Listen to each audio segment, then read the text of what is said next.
Halo teman-teman, kali ini saya akan membahas perjalanan saya profit 180% dari saham Indi atau Indika Energy. Kalau kamu penasaran, jangan skip video ini, tonton sampai akhir.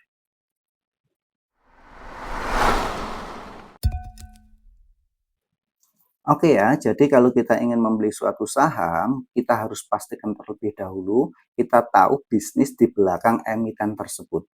Nah, untuk mengetahui informasi tentang emiten yang ingin kita beli dan bisnisnya apakah prospek atau tidak, kamu bisa lihat di IDX. Bisa juga kamu kunjungi web masing-masing emiten yang ingin kamu beli. Jadi, di sini saya akan tampilkan sedikit tentang company update, salah satu yang menjadi pertimbangan saya dulu untuk membeli Indika Energy. Kalau dilihat di sini ya, ternyata Indi itu bisnisnya bukan hanya di batu bara saja, tapi ada di beberapa sektor, yaitu ada di sektor energi, logistik, mineral, green business, dan juga digital venture. Ya, dulu salah satu yang membuat saya tertarik adalah karena adanya potensi jangka panjang di sektor mineral, yaitu karena kita lihat di sini ada proyek tambang emas. Dan juga di bisnis hijaunya ada solar energy dan juga kendaraan listriknya dengan brand Alfa dan Kalista. Dari sini terlihat ya bahwa pendapatan non batubara itu ada peningkatan dari tahun sebelumnya, yaitu dari 8,5% menjadi 18%, yang menandakan memang diversifikasinya itu berjalan dengan baik. Meskipun demikian, kita bisa lihat bahwa pendapatan utama dari Indika Energy itu masih dari sektor batu bara. Sehingga kita juga harus mengecek bagaimanakah harga batu bara saat itu. Kita bisa melihatnya di trading ekonomi. Dari trading ekonomi bisa kita lihat bahwa saat awal saya beli saham Indika Energy ya atau Indi, yaitu pada April 2025, harga batu bara adalah sekitar 89 hingga 90-an US dollar per ton. Tentu itu sudah sangat jatuh sekali harganya dari tahun 2022-an atau harga tertinggi dalam 5 tahun, yang mana harganya di sekitar 400-an US dollar per ton. Artinya, jika saja harga batu bara kembali ke harga 400-an, tentu itu sudah akan naik lebih dari 4 kalinya harga saat itu. Nah, tentu itu menjadi sangat prospek sekali. Tapi apakah ada kemungkinan harga batu bara bisa turun lagi? Tentu jawabannya iya. Jadi ada juga kemungkinan untuk harga batu bara turun. Tapi saya rasa karena harganya sudah jatuh sekali, maka kemungkinan untuk turun akan lebih sedikit daripada kemungkinan naiknya. Meski kita tidak tahu juga kapan harganya akan naik. Dan tidak harus harganya naik sampai 400-an juga, nggak apa-apa ya. Yang penting ada kenaikan, menurut saya itu sudah baik. Ingat, kalau kita ingin berinvestasi di sektor komoditas seperti batu bara, lebih baiknya kita itu membeli saat harganya itu rendah dan menjualnya saat harga batu bara sudah naik tinggi. Dari company update, kita juga bisa melihat bahwa Indika Energy itu memiliki rencana tahun 2028, 50% revenue-nya itu berasal dari non batu bara. Oke, kita lihat diversifikasinya ya. Ini sedang ada proyek untuk tambang emas. Tentunya ini prospek yang baik. Karena kita tahu harga emas itu saat ini cenderung terus naik. Kemudian untuk sektor mineral juga memiliki tambang boksit juga. Untuk bisnis hijaunya, kita bisa lihat ada motor Alfa yang sudah kita lihat sering di jalan-jalan. Ada juga bis Kalista, ada juga charging point dengan merek Voltron, dan ada bisnis baterai juga. Selain itu, ini juga memiliki diversifikasi ke solar power. Oke ya, dari sini kita bisa lihat bahwa Indi itu akan melakukan banyak ekspansi. Sehingga diharapkan dengan ekspansi itu, maka profit perusahaan akan naik. Oke. Kalau profit perusahaan naik, diharapkan harga sahamnya juga naik. Itulah yang saya lihat sebagai peluang. Selain membaca company update, saya biasanya juga membaca laporan keuangan, yaitu gunanya untuk kita tahu kinerja masa lalunya.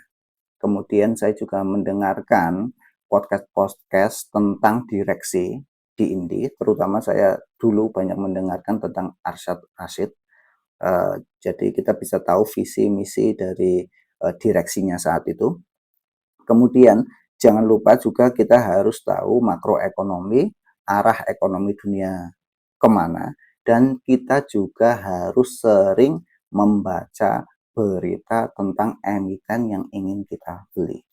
Oke, di sini saya tampilkan beberapa berita saat itu yang menjadi pertimbangan saya untuk membeli Indica Energy. Ini Maret 2025 ada berita kalau Indi bikin anak usaha baru di bidang angkutan laut. Tentu ini di sektor logistiknya India. Terus juga ada berita tentang pembiayaan tambang emas Indi. Artinya ekspansi Indica Energy ke tambang emas akan berjalan. Kemudian ada juga berita tentang royalti batubara, yaitu ada 3 emiten yang akan diuntungkan, yaitu AADI, Bumi, dan juga Indica Energy atau Indi. Jadi tentunya kalau harga batubara naik, Indi tentunya juga akan diuntungkan. Ada juga berita kalau Indi itu melakukan diversifikasi ke kendaraan listrik, yaitu kendaraan listrik roda 2, kendaraan tambang, dan juga bus listrik. Selain itu, kalau kita lihat harga Indica Energy selama 5 tahun, maka harga tertinggi dari saham Indi adalah pada tahun 2022, yaitu di harga 3.320. Dan saat saya membeli saham Indi, harga sahamnya itu berkisar antara 1.000 hingga 1.500. Artinya kalau sahamnya kembali ke harga tertingginya yaitu di 3.000-an, artinya kita bisa profit lebih dari 100%. Tentunya sebagai investor, ada beberapa kata kunci yang harus kita kawal, kita ikuti terus. Yang pertama tentunya adalah apakah harga batu bara itu nantinya naik atau tidak. Yang kedua adalah apakah diversifikasi dari Indica Energy itu berjalan dengan baik atau tidak. Dan akhirnya saya membeli saham Indi dari 8 April 2025 dengan harga 1.025. Kemudian harganya naik hingga 1.560 di 23 April dan saya pun tetap membelinya. Dan saat harga sahamnya turun hingga di 1.300-an, saya tidak takut. Tapi saya malah terus membeli saham Indi atau melakukan averaging down. Karena apa? Karena saya tahu prospek dari Indica Energy itu baik. Di sini kita tahu ya, artinya kalau kita sudah sangat tahu tentang prospek perusahaan atau emiten yang kita beli, maka kalau harga sahamnya turun, kita senang. Kenapa? Karena kita bisa membeli dengan harga lebih murah lagi.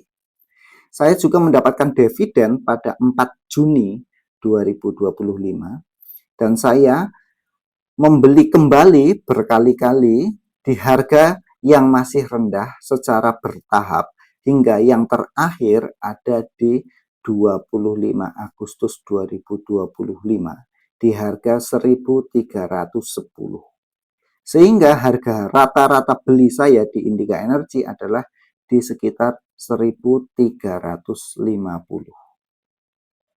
Setelah saya membeli saham Indica Energy atau Indi, kita tahu bahwa banyak sekali sentimen positif, katalis positif tentang saham Indi. Tentunya kita bisa lihat dari banyak sekali berita tentang Indica Energy. Di sini ada berita tentang sektor batubara yang mana Indi itu diuntungkan karena merupakan salah satu emiten yang tidak terkena pemangkasan RKAP. Ada juga berita tentang diversifikasi INDI ke bis listrik Kalista. Kemudian ada juga tentang PLTS, pembangkit listrik tenaga surya di Kalimantan Timur yang mencapai 360 kW. Dan tentunya yang paling utama dan kita banyak sekali melihat beritanya adalah tentang prospek Indica Energy di tambang emasnya. Dan masih banyak lagi berita-berita tentang INDI yang beredar tentunya. Dari banyaknya sentimen positif tentang INDI, menyebabkan harga dari Indica Energy itu naik cukup tinggi. Dan akhirnya saya memutuskan menjual INDI di harga antara 3.770 hingga 3.910 di Februari tahun 2026 ini. Ya, saya menjualnya pun secara bertahap, jadi bukan sekali tapi secara bertahap.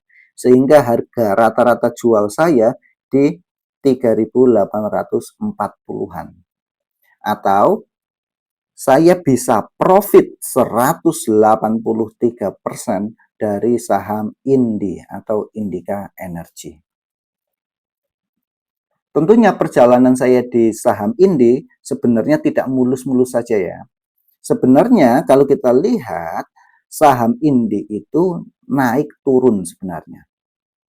Ini sahamnya pernah naik hingga 2.550 dan turun cukup dalam hingga 1.750. Dan saya pun saat itu tidak menjualnya atau saya pun tidak takut karena saya sudah tahu prospek dari Indica Energy. Dan akhirnya sahamnya pun naik kembali hingga 3.760. Kemudian kita tahu adanya trading halt dan menyebabkan harga INDI pun turun hingga 2.820. Dan saat itu pun saya tidak menjualnya. Dan akhirnya harga sahamnya pun naik kembali dan saya pun memutuskan untuk menjual di harga rata-rata 3.840. Kemudian sekarang pertanyaannya, mengapa saya memutuskan untuk menjual INDI? Jadi menurut saya itu sebenarnya INDI itu secara fundamental dia masih baik. Jadi artinya memiliki prospek di kemudian hari yang masih baik. Namun valuasi saat ini sudah tidak bisa dikatakan murah lagi. Karena kita bisa lihat juga bahwa revenue dari INDI itu belum mengalami kenaikan, sedangkan harga sahamnya sudah mengalami kenaikan yang cukup tinggi. Dan yang paling utama adalah saya melihat juga saham lain. Artinya saya melihat ada prospek di emiten lain yang valuasinya masih murah, namun juga memiliki prospek ke depan yang baik. Sehingga saya menjual INDI dan tentunya keuntungan dari Indica Energy saya masukkan lagi, saya investasikan lagi untuk di emiten yang menurut saya valuasinya masih murah dan memiliki prospek ke depan yang masih baik. Gitu ya. Artinya kalau kita merasa belum cukup kaya, maka apabila kita mendapatkan untung yang cukup banyak, sebaiknya jangan kita nikmati, namun kita reinvestasi. Jadi uangnya kita investasikan ulang, membeli saham lagi yang memiliki prospek. Dengan harapan modal kita pun semakin besar, sehingga cita-cita kita yaitu financial freedom itu bisa tercapai lebih cepat. Gitu ya. Artinya dengan modal yang lebih besar, maka potensi profitnya pun di kemudian hari juga lebih besar. Oke teman-teman, itu adalah perjalanan saya di saham INDI atau Indica Energy. Disclaimer, ini bukan ajakan untuk membeli atau menjual suatu saham, jadi kalian harus melakukan analisa secara mandiri. Terima kasih sudah menonton video ini sampai akhir. Jangan lupa untuk like dan subscribe channel ini. karena di channel ini saya akan membahas semua hal tentang investasi saham. Sampai jumpa di video selanjutnya.